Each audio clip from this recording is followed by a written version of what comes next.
Hey y'all, this is Treacherous Slayer coming at y'all with another video, and before we get started, don't forget to like, comment, subscribe. Now today I will be discussing a spoiler review of Scream 7. Now, I am just completely, again, at a loss for words at this film. I really am. You know, especially as like a diehard Scream fan, you know, like I said in my outer theater reaction, if you're a diehard Scream fan, you're gonna either love or hate this movie. I'm just saying, depending on how you interpret the motive and the reveal once you reach that conclusion. You know, if you stay until the conclusion. Now, I will say the opening was very fresh. I thought it set the tone for the rest of the film in terms of the kills. Now, I'm not gonna hold you. The kills were good. It's just some of the kills didn't really have any aftermath in terms of the emotional turmoil truly felt after certain deaths. If you catch my drift. Also, like Tatum, yeah, she was pissing me off the whole movie. Oh my god, she was pissing me off. Like, just whiny and, you know, not paying attention to her mom's directions when, you know, Sydney tells you to do something, you do it. Like, I'm like, girl, like, okay, she getting chased throughout the whole movie, y'all. Like, we all seen a scene in the trailer when she tells Tatum to shoot the killer in the head. We all know she don't end up shooting the killer in the head, you know? So I'm like, child. Like I said, this is a spoiler review, so I'm just kind of keep this short and straight to the point. Tatum's friend group is no more. Yeah. They all just got bopped and flopped. Like, and not to mention, it did feel like a really fast-paced Scream film. Like, it was too quick. Y'all know how quick the reveal was in 5. Like, that's why Amber was one of my favorite killers, just like how she got straight to the point. But it was still kind of like, you know, more balanced in a sense, with like that build up, that rising action of the plot when it got to the third act, in terms of, you know, matching the pace of this generation with a short attention span, you know. So compared to the original trilogy, you could just tell a different tone within the franchise. I would say it's definitely less meta than the other ones. Definitely. If you care about the meta aspects that much within a screenplay, I'm all for the strong story and like the struggles the characters gotta go through, in a sense. Some of them just kind of felt thrown together. Especially the like beef between Tatum and Sydney throughout the whole film. Like, Sydney not really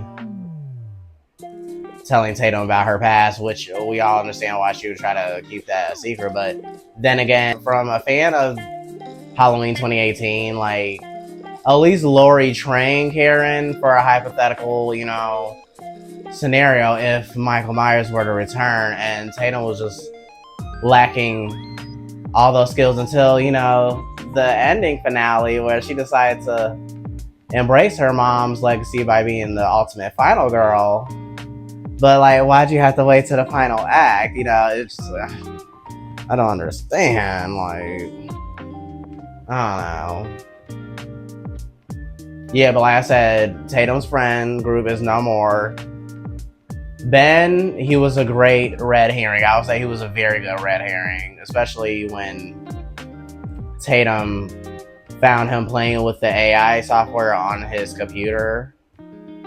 And then she assumed that he was one of the killers, which I thought too, because like, he was literally like testing footage with using Stu's AI. And I would say, excuse me, one moment.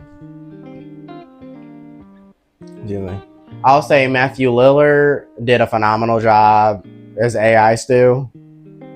And I'm glad they didn't bring him back to life, especially for the reveal, because, oh my gosh, like,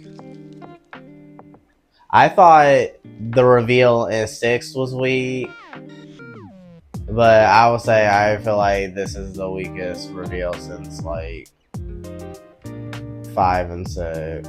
I'm just gonna be honest, it is the weakest reveal since 5 and 6. Yeah. As we all know, the original trilogy, that was still in my top 3. Like, no one's taking those spots of that. I was hoping 7 would, because it actually felt like a true legacy sequel. I mean, you're literally introducing Sydney's legacy. And to do this reveal, which I'm about to get to, it just didn't make any logical sense at all. Like after the opening was, I was like, okay, like, I'm kicking a little bit. Like, this is funny. Like, it's intense. You know, it's getting real. And it didn't really get real in that final act. Like, okay, they kidnapped Tatum in a coffee shop when 2 of them ganged up on her. Yeah. I thought Mark was a goner too, but he surprisingly is still alive after he got poked up like a pincushion, as Richie would say, like, multiple times. Like, I'm just